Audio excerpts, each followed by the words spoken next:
Peter Edward Rose, baseball's all-time hit leader, has passed away at the age of 83. We're going to be remembering the Reds hit king here on this emergency edition of Locked On Reds.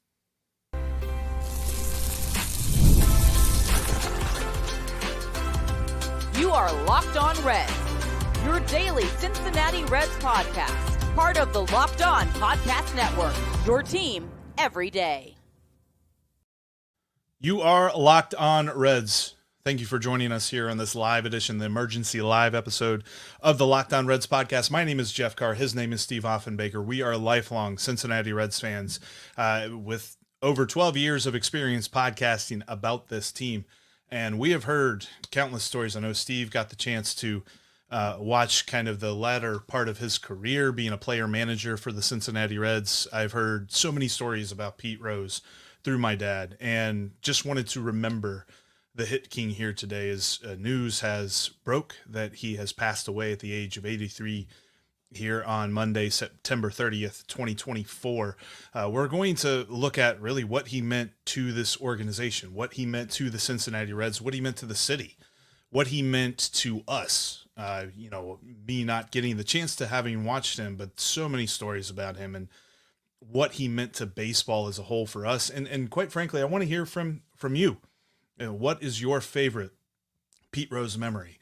And look, we know that he was a controversial figure off the field. We are not going to talk about that a lot. We are not judges. We are baseball fans, and we know what he did on the baseball diamond and what he meant to the city. And what he meant was he was the hit king. He is the all-time leader in hits for Major League Baseball for the career of anyone. And it's a record that I don't believe that will ever be broken. I know that there is a lot of records in Major League Baseball that will never be broken. And even he got the chance to get as close as he could to Joe DiMaggio's record. But I mean, Steve, for me, like the hit total of 4,256 is not something anyone will ever touch. No. And I was old enough to remember I was, 8, 9 years old when 4192 happened. And I remember the electricity and the buzz that was not only around the city of Cincinnati, but around the entire state of Ohio while that was playing out. Everybody wanting to be there to see Pete break the record. I recall the video of fans, as a game was winding down, running to the Reds ticket office where you had to go get tickets, folks. They weren't on your phone. You had to go get tickets. So there was a mad dash after each game for people going to buy the next game's tickets and so on. We're never going to see a player with that type of longevity and success again. I don't think, not only is he baseball's all-time hit leader with 4,256 leaders, 56 hits. He leads all time in baseball in at-bats, plate appearances, and games played. He played in more games than any other player in Major League history at 3,562. He embodies what Cincinnati loves to love. I talk about this all the time, Jeff. We talked about this for several players, but a Cincinnati guy, a blue collar, the nickname Charlie Hustle, for crying out loud. He's everything this city loves. And he did it day in and day out for, 24 years as a big league baseball player, and then a few more as a manager.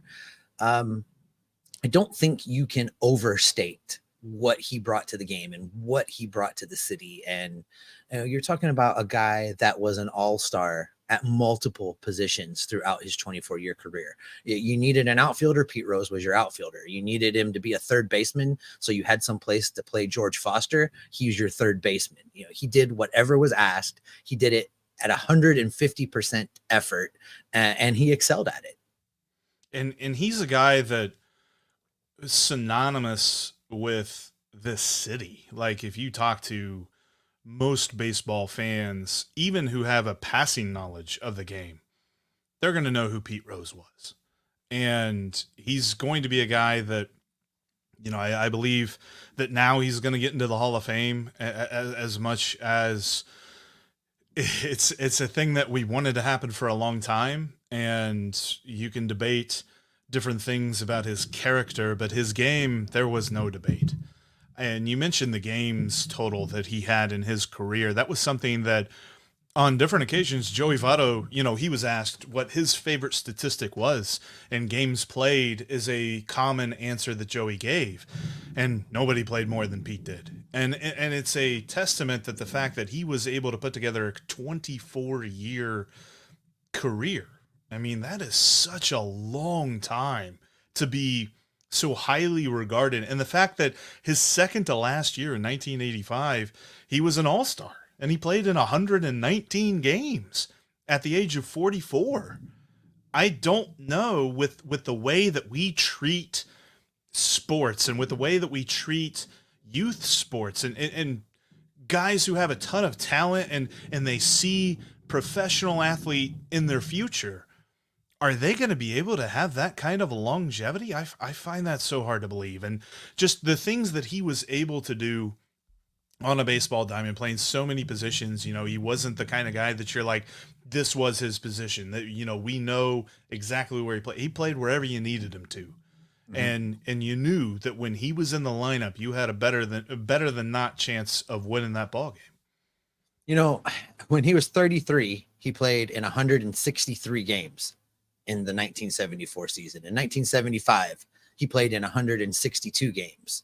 In 1976, he played in 162 games. In 1977, he played in 162 games. He did not miss a game between 1974 and the end of the 1977 baseball season. In 1982, as a 41-year-old, Jeff, another 162 game season. And that doesn't even count that he played in all the playoff games in 1974, 75, 76. He never came off the field. It's pretty staggering, actually, to look at and think about it now, because I don't believe for a minute that there weren't times he wasn't hurt. He just powered through. He just played through. You couldn't have been playing on that turf at Riverfront Stadium and belly flopping into bases and not have been nicked up. And he just played through it. He just powered through it. And it's the number 14 in Cincinnati is always, you're never going to have to ask the question, who are you talking about? That's Pete's number. That's always going to be Pete. And it's just a sad reminder today that the heroes of this franchise, the heroes of that Big Red machine are getting a little older every day. And this is now the second. Now the grade 8 is down to 6. We've already lost Joe Morgan. Now we've lost Pete Rose. The 50th anniversary of the Big Red machine is next season, Jeff. And I really hope they go all out and honor those that remain and do a special job of honoring Pete and Joe, because they're still with us and we can celebrate them for a little bit longer. And I hope to see that happen. And I think it's important to note that, I'm a noted Ellie De La Cruz apologist. I love Ellie De La Cruz, but everything that he is doing on the field, he is chasing what Pete Rose set up years and years and years before it. Any current great, any current player that fancies themselves to be one of the best players that this franchise has ever seen is chasing what Pete Rose did for 19 years as a Cincinnati Red. And, he played 6 years elsewhere, 5 with Philly and 1 with Montreal. And it just never, I don't think it's ever going to be eclipsed what he did. There's going to be different ways that, other guys excel in other areas and things like this. And we talk about slash lines and stolen bases and all this other stuff.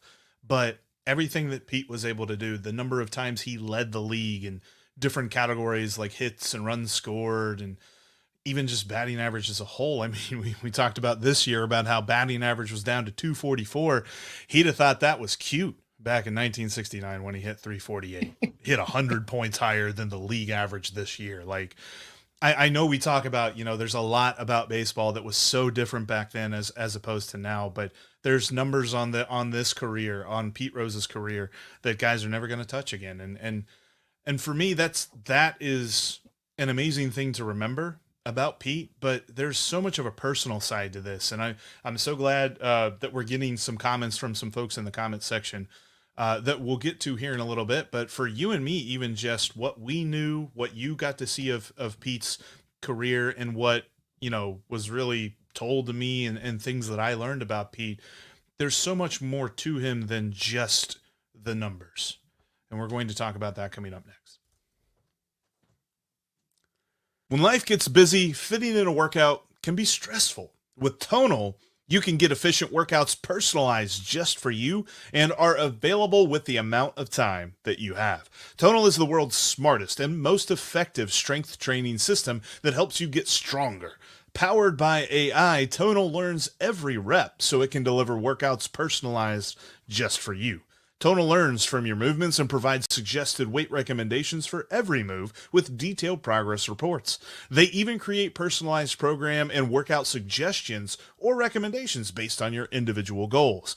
It's like having a personal trainer right in your own home because Tonal will optimize every workout just for you. Right now, Tonal is offering our listeners $200 off your Tonal purchase with promo code LOCKEDONMLB. That's Tonal.com and use the promo code LOCKEDONMLB for $200 off your purchase. Again, Tonal.com, promo code LOCKEDONMLB, and you'll get $200 off Tonal. We appreciate We're talking you Reds joining. baseball here. We did it again, Jeff. We got to coordinate. We're talking Reds baseball here today and celebrating the life of Pete Rose, one of the greatest hitters to ever play the game. Cincinnati Reds legend Charlie Hustle passed away today at the age of 83. We're talking Reds baseball here with you. We talk Reds baseball every week, every month, all year long. Whenever there's breaking news, we'll be in your feed. So make sure you've clicked subscribe and get those notification bells so you don't miss things like this when we do go live or have something to cover. All right, Jeff, let's get back into our Pete Rose talk because, I do remember him more so as a manager. I have vivid memories of him in the dugout as a manager at Riverfront Stadium. I vaguely recall him as a player during the player manager years.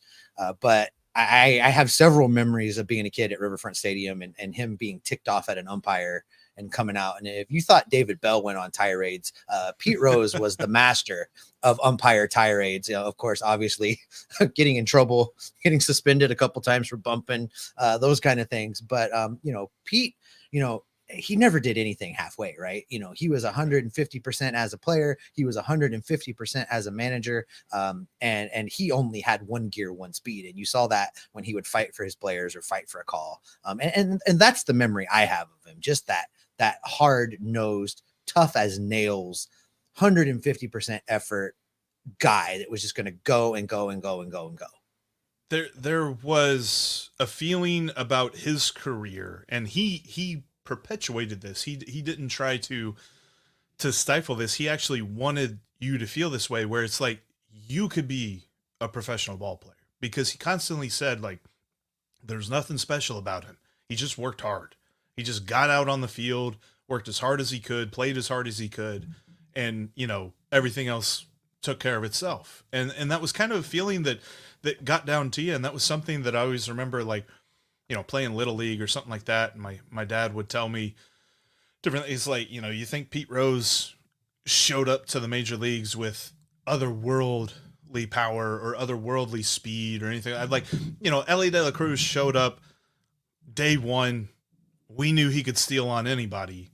Pete was like, that's not what I just worked hard, man. That's all I did. I played the game hard.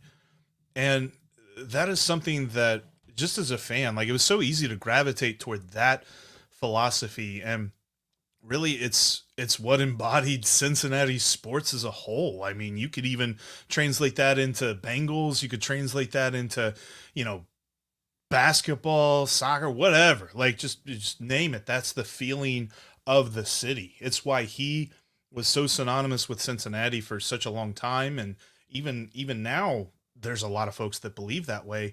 It's because of how he approached the game and how he just made it feel as though baseball was accessible at every single level. And he excelled when he did it too. It's the hard work paid off, whether we're talking player or manager. Jeff, if you look at his career line after 24 years of big league baseball, 303, 375, 409, not much of a huge power hitter, but man, that on-base percentage, 24 years at 375, batting average, 24 years, at 303. And then he goes to be a manager, manages 6 big league seasons, and has a 525 winning percentage.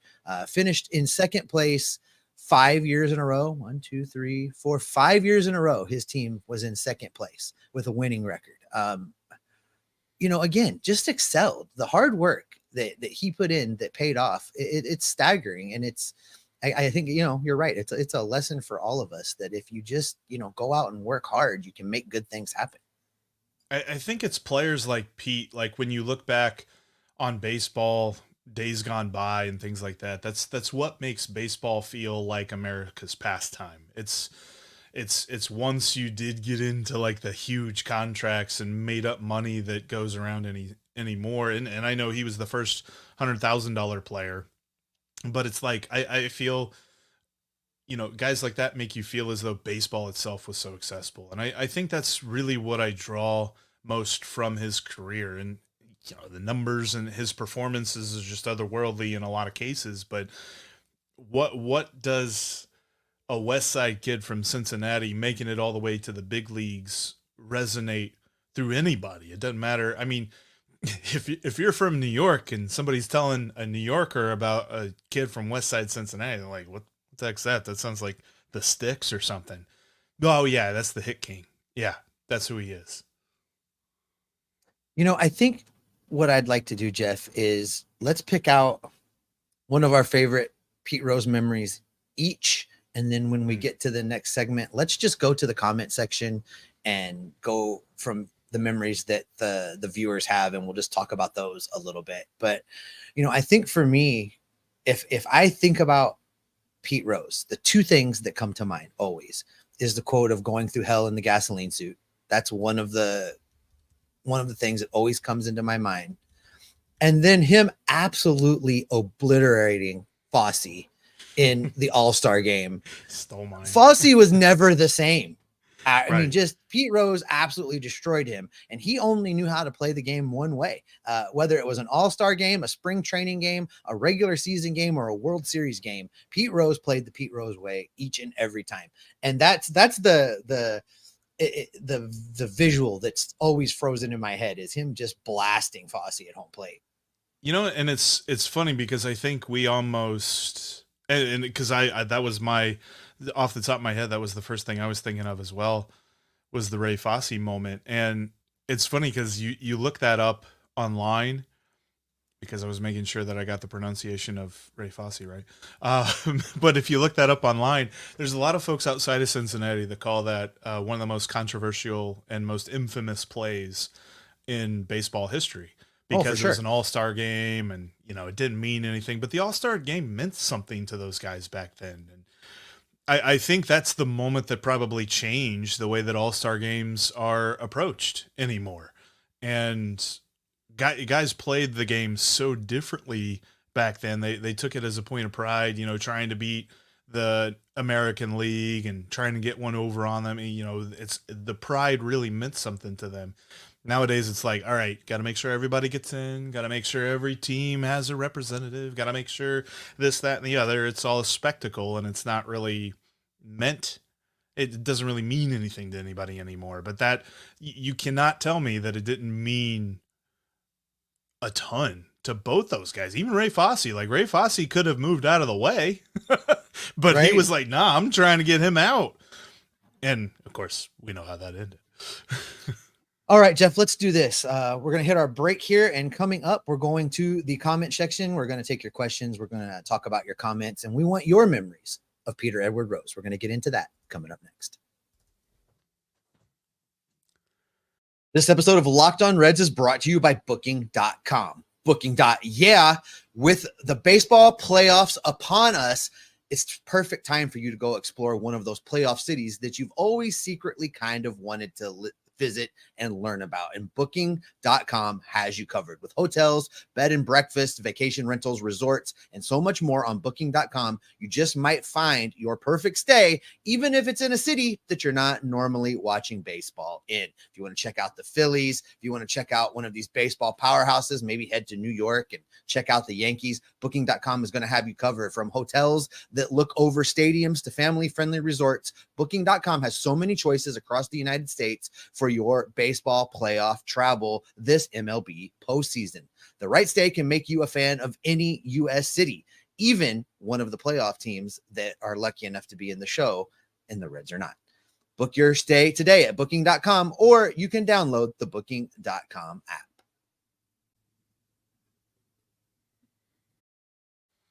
Thanks for joining us here on this live edition, emergency live episode of Locked On Reds. Make sure that you're subscribed to us. We will be with you every day, all off season long, as the Reds get set for 2025. But we are not focused on that today. We are focused on Pete Rose, who passed away at the age of 83 Monday night, September 30th of 2024.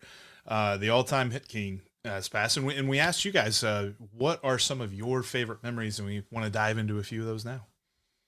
All right. There's lots going on in the chat. So many people have memories of Pete Rose.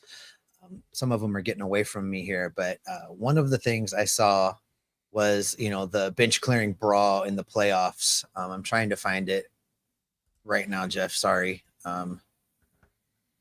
It's got away from me. There's too much chat. There's too much going by in the chat. I didn't grab it in time. Sorry. Whoever posted that, put it in again about the fight in the 70s playoffs with Pete Rose at second base. I can't remember the name of the guy that he slid into, but I see a lot of people talking about the way that Pete slid. And of course we all recall the iconic picture of the head first dive. And I believe that's why the statue is what it is, right? Nobody else slid with such intensity. Yeah, and I think it was cool too. There was a memory of his that he was talking to the Inquirer about back in 2018, whenever he got the chance to go into the Team Hall of Fame, and they remembered him and all that stuff. And he was talking about, my favorite thing that I remember from my career is just all of the winning games that I got to be a part of, and the fact that we won World Series, we won playoff games, we won all these different things, and that is just such a thing. Like I think it's really part of any good player's mentality, is just going out there and winning a ball game. Like, the competitive nature of an athlete all culminates with how many wins and losses that you have. At the end of the day, that's the thing that matters the most. As many hits as you get, and as well as your batting average did, and all this other stuff, how many wins did you have? And that is what he was focused on the most in his career. Yeah, Jeff Frazier here. Bud Harrelson against the Mets. That's the postseason fight that got away from me earlier. Big time Pete Rose there. Again, never back down from a fight, never back down from being hard nosed. He didn't have a fight with Fosse because Fosse couldn't breathe. But the fight in the postseason was a different beast at second base. Someone posted that they saw him. Was he at a card show yesterday? Is this right? Chris says, I saw him yesterday at the Nashville card show. He didn't look good. I'm glad he got to see all his boys one last time. That's great. If he was gathered together with some of the guys, I missed that there was a signing of some kind yesterday, Jeff. But, he was out and about several times a year. He would be in Cincinnati doing signings and doing things. Sports Gallery, Cincy Sports Gallery had him several times. He was a mainstay over in Las Vegas for a lot of years. Where you could get a signing. I have a ball back there that he signed from his time in Vegas. I wonder now, there's been a lot of talk in the chat here, Jeff. Does the Hall of Fame let him in now that he has passed away? And I know, we're not going to get into a lot of the off-field stuff. We're not going to talk about the betting per se, but I am curious about this question. And I think it is something we can talk about today. How does the Hall of Fame react to this? How does Major League Baseball react to this? Because just because he's passed away, it doesn't make him eligible. Shoeless Joe Jackson still not eligible for the Hall of Fame. Major League Baseball would have to make a change. And there is some sentiment here in the chat that if they were to move to do something like this, Rose's family should decline. That's some of the sentiment in the chat, that if you weren't going to let him in while he was alive, we're not going to help you put him in now that he's gone. What do you think of that? I mean, I couldn't fault them for that decision, because it almost felt as though he was never going to get in. And I think it's become more and more clear to most of us these last couple of years that they're just waiting for that to happen, so that different things have come about where there were whispers of a chance that he might be given, especially whenever, the commissioner's office changed hands from Bud Selig to Rob Manfred. And it seemed as though he was being given an opportunity. And then other stuff was said and other stuff came out. And it's just like, it kind of felt like it was all very fake. And I do wonder a little bit, and I wouldn't fault them at all. I mean, he's a Hall of Famer in the city of Cincinnati. There's nobody in the city of Cincinnati that would disagree. I mean, they might get a little, sarcastic with you and say, well, technically he's not, but it's pretty obvious that his career is the career of one of the front of the Hall of Famers.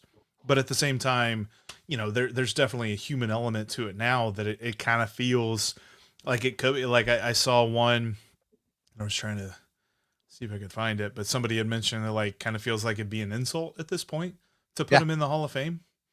So I could see how his family would feel that way. Greg checks in and says his memory of Pete is celebrating 4192 on the field with Pete Jr. And I think everyone that's a Reds fan at one time or another has seen that video. Everybody that's a Reds fan, I'm sure, has heard Marty calling that hit with Joe Nuxall losing his ever-loving mind in the background, telling that ball to get down. Exactly. Get down. And, Pete, there's several interviews of Pete talking about that moment and just how, initially he was able to hold it together, but that the ovation just kept going and going and going. And the longer the ovation went, the harder it was for him to fight back the emotion until he eventually breaks down. And that's when Petey Jr. comes out and, creates this iconic moment that Greg's talking about. And it's probably, I remember when that happened. I remember the news coverage of it. That's one that's in my memory banks and the feeling around the city at the time. And probably, I hold that pretty special as well, Greg. That's a good one. Yeah, it's funny because as we're doing the show, my dad actually texted me. He said they'll put him in the Hall of Fame now and I'll be mad. And I think that's probably a prevailing sentiment amongst Reds country, is that it's like at this point, it almost feels like a backhanded compliment to put him in the Hall of Fame at this point. But there's so many great memories that I love, and I just lost it because I was looking at it a moment ago. Our friend Carrie had put a great one on there, just talking about how, he would crouch in the box and he would crowd the plate and he would try to play mind games with the pitcher. He tried to play mind games with the umpire so that he could get the leg up. He turned it into a little bit of a strategy where he was able to kind of counter what the pitcher was able to do, in that he could shrink the strike zone and really shrink his zone as far as like where he was going to get his pitch from. It's funny because you don't see that a lot nowadays. There's a lot of very similar looking batting stances. Not a lot of guys are really crouching, trying to minimize the strike zone as much. And I find that intriguing too. Like even talking about the future of what could be, like, could there be an ABS system? Like, is the ABS system going to account for somebody who might crouch and shrink the strike zone like that? That's kind of funny.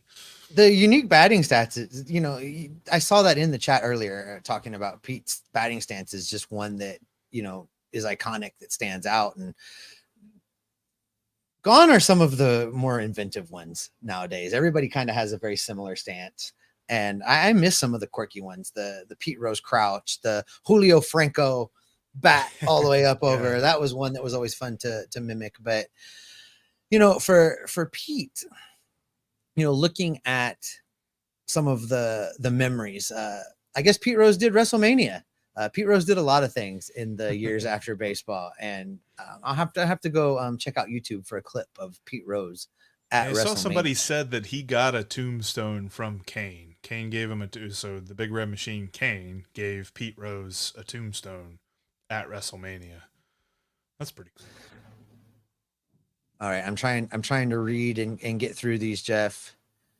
I think this, Josh has a, I think how a lot of Reds fans nowadays, Josh was born in 1979, so he just missed out on Pete's heyday, but did get to see quite a bit of him because his uncle recorded a lot of games on VHS. Wow, Josh, showing your age. Recorded games on VHS. No, I'm there with you.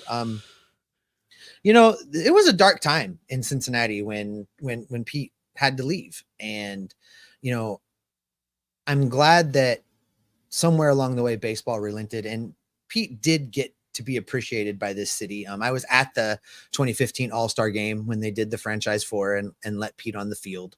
That was a big moment for Pete. I remember him being part of the All Century team, and when just to show you how much Pete was loved during that All Century celebration, he was interviewed after it by Jim Gray.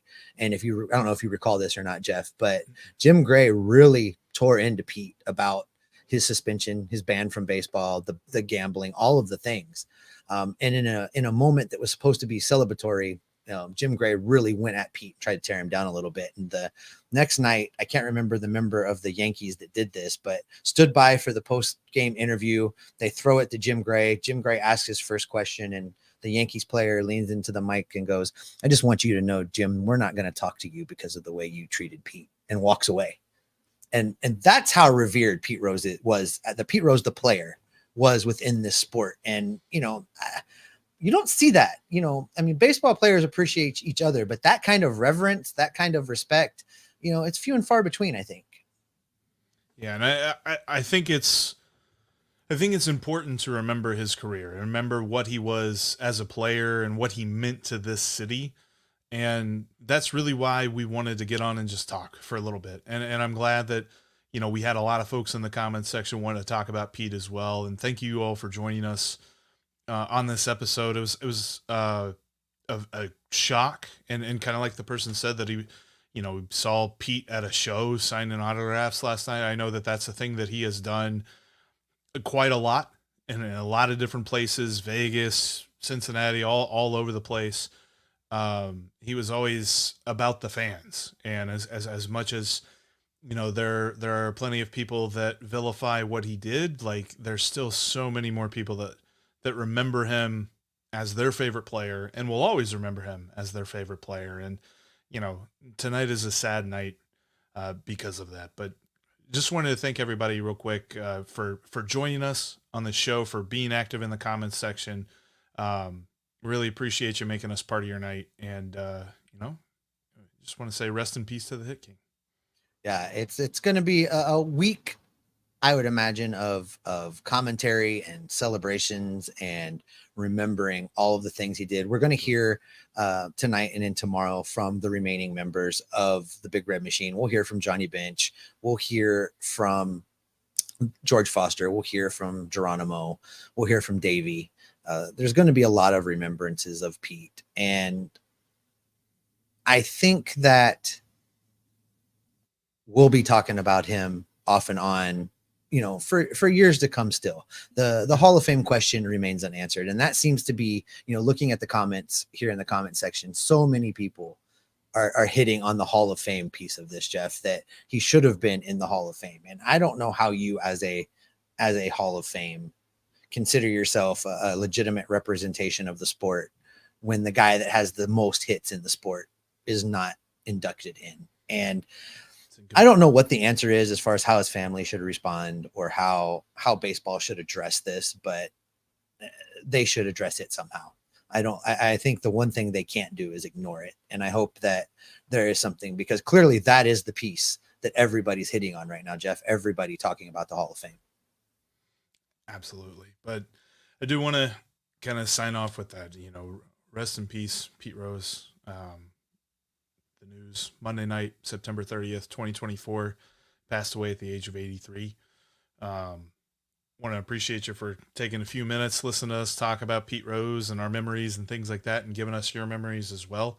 We're going to be with you every single step of the off season, every single day, talking Reds baseball. And, we're going to keep our ear to the ground, see what baseball decides to do with all of this, and what the next steps are. Because look, I'll just reiterate it for me, and I know for Steve as well, for Locked On Reds, he is a Hall of Fame baseball player, and he will always be that way.